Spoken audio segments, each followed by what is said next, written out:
Hey there, Chris Hill here. I have a few quick ideas on some of the barriers and setbacks that we all face in the kitchen, and I kind of wanted to talk to you about what you might be dealing with and how you can overcome that.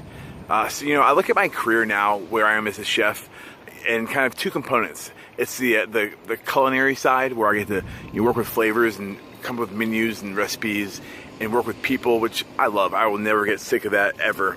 But also there's the other side, the writing side. I just wrote the book, do a lot of speaking and writing blogs and articles. And on that side, it's almost like I'm, for a living, studying our profession, our craft, and understanding what it is that helps us get to this certain point in our career, but then also what's holding us back. A lot of us fall short of really, I think, what we're capable of and really kind of where we want to be. So how do we get, when we start at this one place in the kitchen, we know nothing, right? Somebody hands us the recipes and they say, all right, follow this step by step, and then you'll make the recipe and show me when you're done, and hopefully it's really good.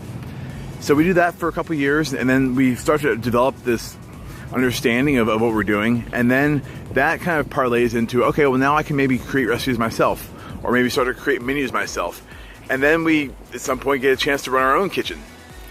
But along the way, a lot of us don't go as far as we could. We get stuck. And it's that fear of not wanting to try something and failing, which we all have. It's the guy or girl asking someone out on a date and you're afraid they're gonna say no. Or it's telling your parents something about maybe they want you to go to normal college and you want to go to culinary school, and they're saying, well, you need to do this instead, and you're afraid to have that conversation with them. But what I'm really talking about is trying things that might not work in our careers every single day. I look at taking risks in two different ways. There's the big risks, which is all right, go big or go home. And most of the time that's not very practical, because if you go big and then you also go home, that's not good, right? We all have families and rent, mortgage, car payments, those types of things on the line. And when we compromise those things for a dream of ours that other people might not have signed up for, things can get really ugly and nasty. So instead of taking the big risks, I say take the small risks. What can you do every single day to move yourself forward, to push yourself past your comfort zone in a way that doesn't compromise your job, doesn't compromise your family or the restaurant or your company, but asking the chef, hey chef, can I help with food costs today? Can I help you with hiring? I have this idea for a special. Do you mind if I go home over the weekend and try it out? The guy next to you, girl next to you goes outside to smoke after the rush, and you clean up their station. All these things are not actually part of your job description necessarily, but by doing them, you're not gonna hurt anything. You're gonna learn something. And the only way we get better is by trying things we don't know already. I've been cooking for a long time now, and I'll say I started a place where we all did, where I knew nothing.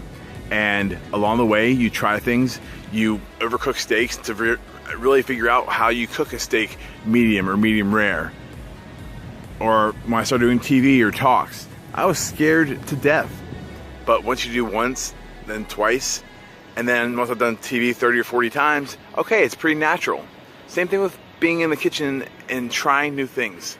You'll never get any better at anything if you don't put yourself out there, step outside your comfort zone and say, you know what, I can give this a shot. And it's not gonna work the first time, or probably the second. But as you make these mistakes along the way, you start to get data that's gonna help you to understand what you need to do next time and the next time and the next time. So I just encourage you to not throw caution to the wind, but take these risks that are affordable, that are gonna help put you in better positions to succeed down the road.